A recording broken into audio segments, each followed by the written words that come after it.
क्या D triple S B SO horticulture का syllabus out हो चुका है? क्या वाकई में ये सिलेबस बहुत बड़ा है?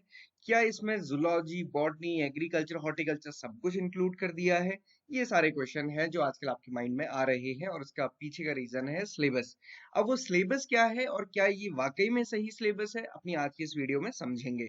मैं पहले आपको बता दूं कि डी ट्रिपल एस बी की वेबसाइट में जब आप जाते हैं, इंपॉर्टेंट इन्फॉर्मेशन में जाते हैं, यहाँ पे स्टूडेंट्स के लिए सारी इंपॉर्टेंट इन्फॉर्मेशन होती है। क्वेश्चन बैंक में भी जाएंगे तो भी आपको सबसे ऊपर एसओ हॉर्टिकल्चर का ही जो पेपर है, क्वेश्चन बुकलेट है, वो मिल जाएगी। तो ये काफी अच्छा एक, हम कह सकते हैं, सेक्शन है स्टूडेंट्स के लिए। यहाँ पे एक और ऑप्शन है, वो है इंडिकेटिव सिलेबस।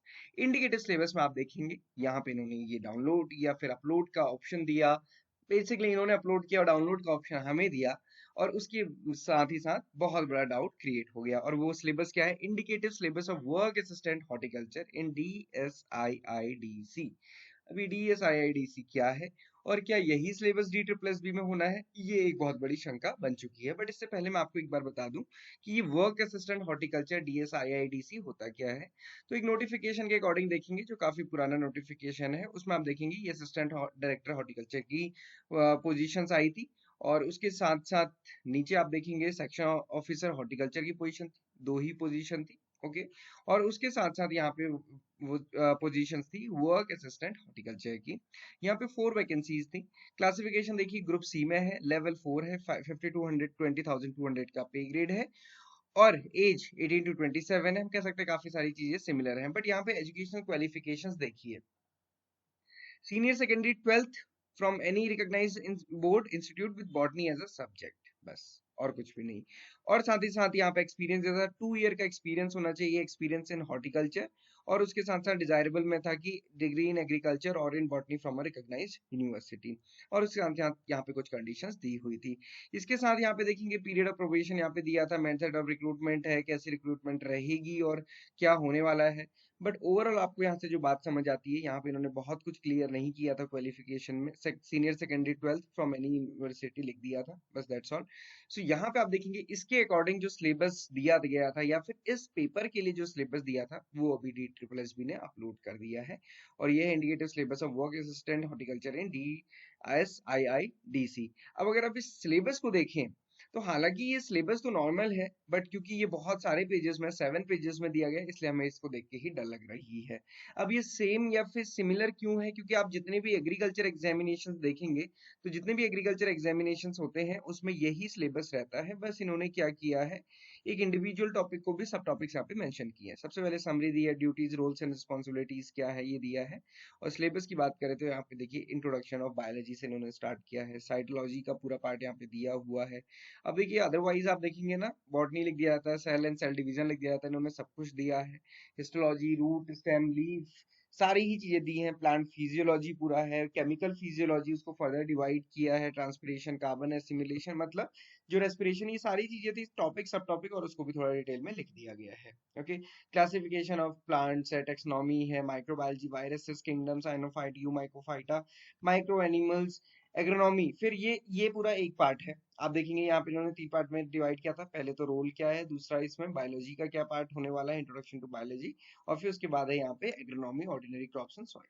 अब आप देखेंगे यहाँ पे जो सिलेबस आप देखते हैं, तो स्टार्टिंग में दिया study of common crops of farm, wheat, paddy, cotton, spelling, jowar, bajra, maize, soybean, अरहर, है ना, पी, ग्राउंडनट, सनफ्लावर, ग्राम, तंबाकू, टेम्बैकू, ऐसे इन्होंने यहाँ पे लिखा है, बरसीम।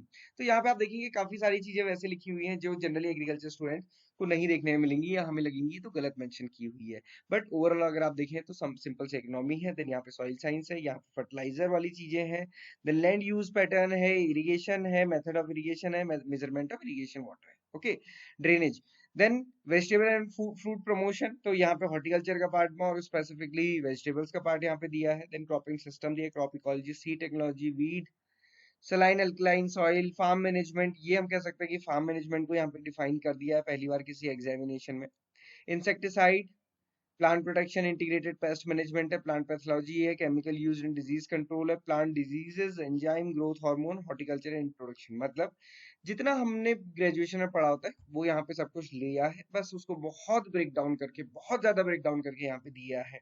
ओके। मतलब जैसे हम ये समझ सकते हैं कि हमारा सेमेस्टर 1 का जो सब्जेक्ट्स थे उनका सिलेबस ऐसे ऐसे यहाँ पे मेंशन किया। फिर आप देखेंगे यहाँ पे फिजिकल केमिस्ट्री मेंशन किया हुआ है, इनऑर्गेनिक केमिस्ट्री भी, inorganic chemistry, agriculture physics, agriculture economics अलग से यहाँ पे मेंशन किया है। तो कहने का मतलब है कि बहुत बड़ा सा सिलेबस आपको दिया है।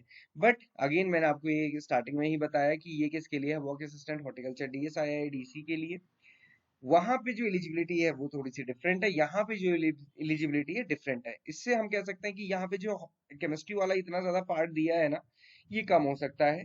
बाकी DSSB को आप मेल जरूर लिखिएगा, उनसे पूछिए कि सही से बताएं कि ये सिलेबस वर्क असिस्टेंट DSII/DC के लिए है या फिर DSSB हॉर्टिकल्चर के लिए भी यही होने वाला है। ओके, सो ये एक अभी थोड़ा सा संशय का विषय बना हुआ है। हालांकि यहाँ पे क्योंकि पूरा ही मेंशन किया DSII/DC और ऐसा कहीं नहीं लिखा गया कि यही DSSB में पूछा जाएगा, तो हम इसको पूरी तरह से मान नहीं सकते हैं। बाकी मैंने आपको ये चीज तो दिखाई ही दी है। आप अपनी प्रिपरेशन बहुत अच्छे से करते रहें, आपको XMB का कोर्स दिख जाए। सोनल मैम आपके लिए रोज रेगुलरली वीडियोस लेकर आती हैं DSSB हॉर्टिकल्चर की, आप इन वीडियोस को देख सकते हैं। उसके अलावा बाकी आप वीडियो जरूर देखिए, जिस भी एग्जामिनेशन को आप टारगेट कर रहे हैं। रीजनिंग की बहुत अच्छी वीडियो अभी अश्विनी सर ने बनाई थी। ओके, सो यहाँ पे हम सेक्शन हॉर्टिकल्चर ऑफिसर की बहुत शॉर्ट में कंसेप्ट आपके लिए लेकर आ रहे हैं, जो आपके एग्जामिनेशन के बहुत हेल्पफुल हो सकते हैं। So this is all for today. I hope कि आपकी प्रिपरेशन अच्छी चलती रहेगी, आप अपनी प्रिपरेशन करते रहिए। सिलेबस आता है तब भी घबराना नहीं है, क्योंकि दो चीजें हैं उसके पीछे। एक तो सिलेबस जनरली वही है मोर और लेस जो हमारे BSc एग्रीकल्चर में पढ़ा था, बस उसको कोई इलेबरेट करता है, कोई इलेबरेट नहीं करता है। और दूसरी चीज ये भी है कि कोई सिलेबस कुछ भी देते हैं, हम तो वही पढ़ते हैं जो हमें पढ़ना होता है ना। तो दोनों ही बातें बहुत हद तक सही होती हैं, इसलिए बिना किसी टेंशन लिए आप अपना पढ़ते रहिए। और हमेशा याद रखिए कॉम्पिटिटिव एग्जामिनेशन है, जितना हो सके आपको अपनी तरफ से अच्छा करना है। Thank you for watching this video and have a great day.